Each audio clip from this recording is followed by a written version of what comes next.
next episode of KapVista Klips. Today I'm with Kat and Brendan from loOt. How are you? Good, thanks. How are you? Very well. I'm awesome.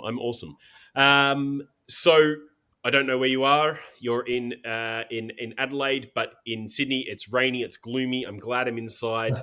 I'm rugged up. The rest of the world is they get real winter compared to what we get, but it's cold and we're allowed to complain about it. That's right. There was ice on the grass this morning, so I feel like we can complain too. No, we have fake sunshine at the moment. Yeah, exactly.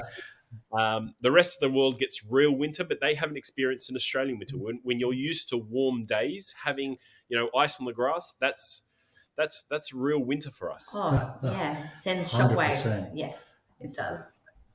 So I'm excited to get into loOt, but before we get into that, I want to understand, who you are, how you got to this point, what your backgrounds are, and what you bring to loOt as founders. So I'm going to hand it over to you.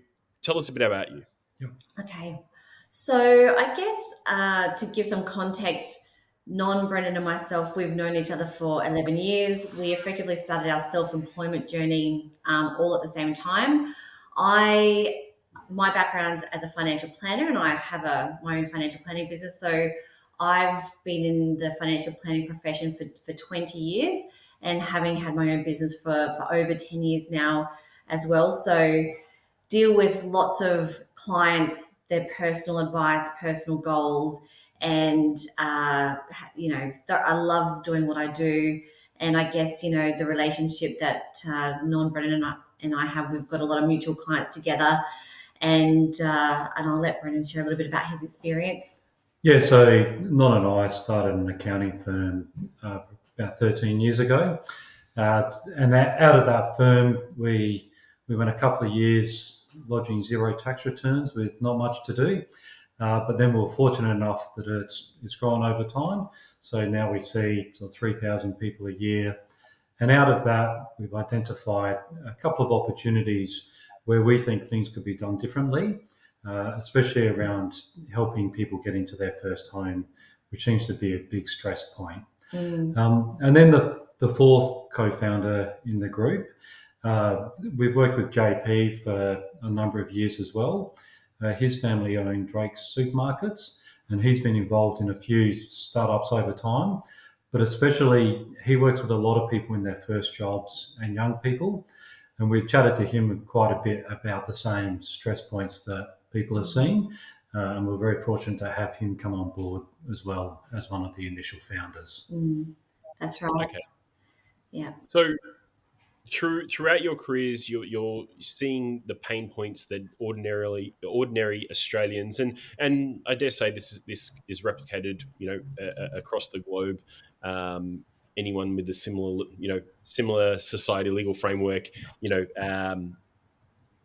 to Australia would be going through this. So you've seen those pain points, and is that what caused you to go out and build loOt? Like, what was the catalyst? What was the thought behind it? Yeah, absolutely. I've got one example just sticks in my head and has forever through this whole process. So I had a client, they were saving to buy their first home. As part of that journey, they found house prices were going up quicker than their savings were. So they felt like they were getting further and further behind. They had a couple of young kids, which also reduced their income as house prices continued to accelerate. So to try and help themselves, they invested in Spaceship, which seemed like a great idea, kept on going up. Unfortunately, then it crashed and has recovered a little bit now. But even when Spaceship had gone up quite a bit and they were ready to buy a house, they realised they then need to sell those units in Spaceship, realise the capital gains tax, and sort of be back to square one where they couldn't afford a house.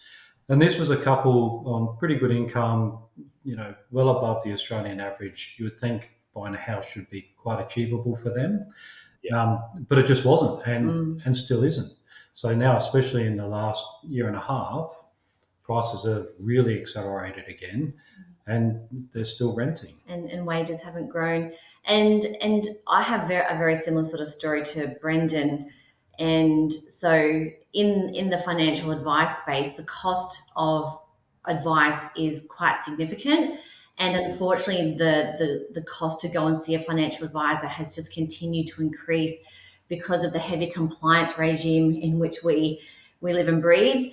And about 3 or 4 years ago, I was starting to have more and more, I guess, the wealth accumulators, clients in their 20s and 30s come to me and start talking about what they needed to do to start getting themselves ahead and think about the future. And of course, the number one priority for a lot of these clients was to actually save and build a deposit for their house. And the cost for me to provide them with the advice in comparison to their savings was such a large percentage. And I'm sitting here going, something has to give. Like there's a massive disconnect in what the demand and the need for what I would say is quite simple, straightforward advice, and information that customers should have readily available or should be able to go and receive from a professional or from a very reliable source without the significant cost to it. And again, I do have some clients in a very similar situation to the one that Brendan just gave, where we actually took out what's called a margin loan to help accelerate the deposit and grow their savings for a house. Fortunately, in some of the situations I have, they actually realised their portfolio at the same time. But then we had to factor in a significant portion to capital gains tax. And in the financial planning space as well, a concept called robo-advice was really starting to come to light, I believe, about 5 to 6 years ago. And from that, we started to see a lot of white label products come to market for financial advisors to use as a bit of a plug-in, so that for those clients that couldn't afford advice or didn't really need the complex advice, we could say, oh, by the way, we've got this platform here. Go to this and set up your own investment portfolio without receiving personal advice. So we explored some of those platforms that were available. And if we're looking at what the need is in the customers and the future generation coming through, everything from the branding, the types of investments that were available, they just screamed old, clunky, jargonized financial lingo. And we really wanted to do something different. So this is effectively where, the star was born. Yeah. You certainly led us down a rabbit hole that's got many places you can go with it. But what really shocked us is how little is actually being done in this space. So you get your investment apps, you can get your share trading apps, and you can also go and get a mortgage from a bank or a non-bank lender. But no one's really tried to pull it all together into one place and help people achieve that first home dream. And I think that's where we can really make a difference, and we can be different to anything else in the market.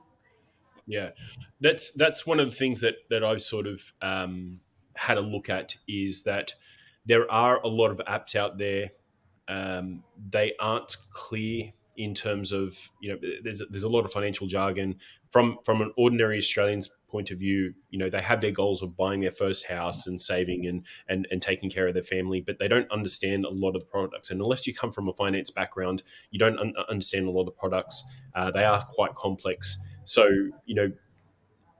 if you don't understand it, it is a bit of a risk to take a jump in. And just generally, Australians are under-advised, underinsured. The finance side of things, there's a lot of work that needs to be done. So finding something that's simple, that people can understand, that can help them save and better their financial position is crucial. That's right. So you've got this product that you're building. What does it look like from a customer's point of view? Let's say I'm putting my customer's hat on. What does it look like? So at the very start of the journey, would be looking at some sort of a managed fund where you can put your money in that you want to have end up be part of your house deposit, which needs to be a relatively low risk product. So what a lot of people wouldn't understand is when you go into a spaceship or one of these other types of apps, you're actually invested in an incredibly high risk product. So we wanted to help people understand that and then have an alternative that is maybe, well, quite a bit lower risk. So then keep a portion in cash, so you're getting just a return on cash, and then look at assets that may not be available to them generally, such as first mortgage investment, so invest in other people's mortgages, or bonds, or other types of financial instruments. But it's also about teaching them to have a regular pattern of savings, regular contributions, and then have some advice along the way. General advice.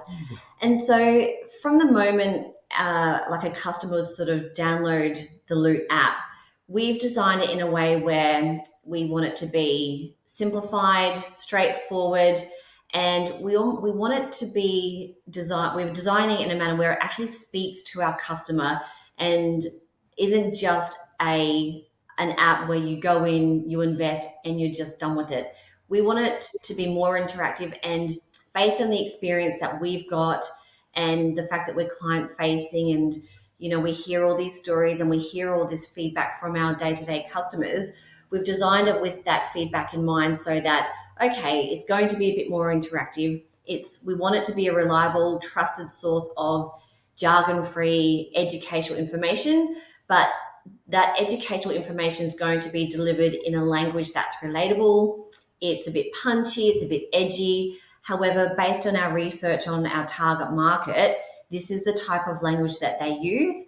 And we've also found that, again, through our research, the Gen Zs are actually going to social media platforms, Instagram a little bit, but mostly TikTok and Reddit, for their main source of financial advice.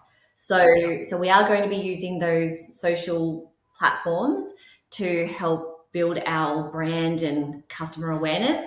However, from the moment our customer downloads the app, we want them to feel as though it's actually engaging them in everything that they're doing, because money it's a very emotional journey. So many people feel they're not able to achieve anything because buying a house is just so far out of reach. So we want to try and tie that positivity into that as well, and help them feel more empowered about the financial decisions that they're making. So yes, and hopefully, as I said, it's going to actually engage them in a much better way than some of our other competitors on the market do. Yeah, I think that's one of the points where people are a lot more aware of their situations now, and they want to be educated. They are reaching out to their main source of information. So, your social media platforms, where they are getting somewhat financial advice from these platforms, but it may not be the right advice for them, lead them into trouble. But that being aware and understanding and wanting to learn more, that's the key here, where Australians are looking for it. Where do they go? You're providing a platform that has it all in one, that's providing general advice and providing them with the financial products to help them achieve their goals, which is so you've taken the time to research, which I really like, and you're building a platform to suit your target market. There. And then another really important thing for us as part of this journey is, when it is time to buy a house, people tend to sell all their other asset classes and they're just exposed to the residential property market in whatever suburb they're lucky enough to buy that house in. So we want to do it in a way where they can stay invested within our managed funds, and that can offset their home loan to a portion, not 100%, but they can keep those managed funds over time and get a return on it, so they're still exposed to multiple markets. That's right. Yeah. That's right. And even if we look at it from a revenue perspective, and how we're going to effectively build and grow and make revenue from our product, typically a loan, the revenue declines over time because the customer is paying the loan off. However, we've modeled ours in a manner where we'll be receiving revenue from the loan, and we will also be receiving revenue from funds under management within the managed portfolio or the managed investment schemes that we have. So as the loan depreciates or comes down, yes, that revenue will be somewhat will be declining. However, the funds under management from our customers' portfolio will either stay the same or ideally increase as they continue to build and grow that portfolio too. So if we're looking at the lifetime of our customer and the revenue that we will generate per customer, it becomes a very, very attractive business model. Yeah. Okay. So you've built the platform. What are the milestones you've achieved? All right. So Yeah. to date, we've learned a lot, not having tech backgrounds, but we're so appreciative to have Andrew Beck, our CTO. So our key milestones is that we've actually realized that through doing our research, designing and building this product is very achievable and very doable. We've started design with the entire build of our app. We've found some opportunities. So we're ideally a B2C business. However, when starting to look at how we get the integration with all the API, and I'm not going to pretend to know all the technical language because I don't. However, we've actually built some of the background tech that doesn't exist on the market. So we've also seen a white labeling opportunity for B2B market as well. So there's that. We've also looked at how to allow automation of investment into direct equities as well, something that isn't available with the current apps that are in the Australian market at the very least. And we've started to build a great team. So that's seeing that evolve. There've been some key milestones, and we've also built an app that's ready to be launched for first and foremost. For managed investments. Okay. So that's our first big milestone that we can go to market with. But the team are also working on the direct share trading for Australia and US equities, and we see that as a really important part of the app. Whilst it's not directly towards getting the home, it's part of the education piece. So then within our platform, you can still buy and sell CBA shares, BHP shares, Meta shares, whatever, like Nvidia, whatever takes your fancy. But no, they won't have to leave our app to go and do those things. Okay, brilliant. And then that gets us onto the next phase, and obviously you're raising capital to build out that next phase. Tell us about the raise, how much you're raising, use of funds, and what's the momentum been like? You wish I to go? Oh yeah, so we're looking to raise 2 million through this stage of our development. That's primarily going to be so that we can expand our team. We need a bit more support on the marketing side. We have one person in marketing at the moment, and she's been great. She's amazing. But we do need to grow that team and invest quite a bit of money in marketing so that we can get some users, really get the app out there, getting used, get the feedback from people, and refine it. The other, and that's probably going to take up about 40% of the money we raise over the next 12 months or so. The other really big thing we need to do is build out the lending product.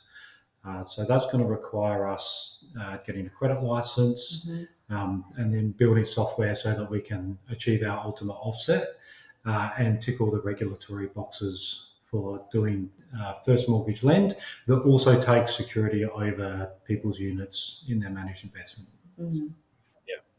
Okay. Well, what I think you're building and why I like what you're doing is that you are providing a platform and a service for a market that is severely underserved, right? Young people can't afford financial advice because it is expensive. And at this stage of their lives, they need the right advice to get them through the to the stage that they want to be at. A lot of young people, their focus is trying to buy a house. How they achieve that is getting more and more unachievable because the cost of living and the house prices are going up. And like you said, the more they save, the more the house price goes up. So it's just becoming unachievable. So they need that financial advice to get them to the next stage. But then when they are saving, they run into other issues like those tax issues. So you're solving a real world problem. This is not just an Australian problem. This is a global problem. Yes. Yeah. So this platform that you've built does have that global appeal. I think you've done the right, gone down the right path of getting, the feedback from your target market, building something that is suiting them, and you've done the research of the other platforms in the market that are solving one portion of the multifaceted problem that is facing the market. So there is a lot of different apps solving different problems, but nobody's looking at it at a whole and then tailoring that package. So why I like it is that you're solving a problem that has global appeal. You've done the research, you've got the app ready for launch, and then you have a product roadmap of different features that will solve a number of issues. Yeah, that's right. And the thing that really excited me the most when we were going through this process is our lifetime value of our customer is going to be so much more significant than a bank. At the moment, you just go refinance every 3 years and get your cash back, save 0.1% off your interest rate. Yeah. With us, that conversation virtually disappears because you're going to have to sell your investments. A portion of your investments are offsetting your mortgage, so we can take that conversation away from a pure interest rate conversation. It's about what's the overall value you get by using our platform as opposed to just a traditional bank. That's right. And we're replacing the model with, so our product is designed to help reduce the amount of interest you pay to a lender over time with how much you're going to accumulate in your investment portfolio over time.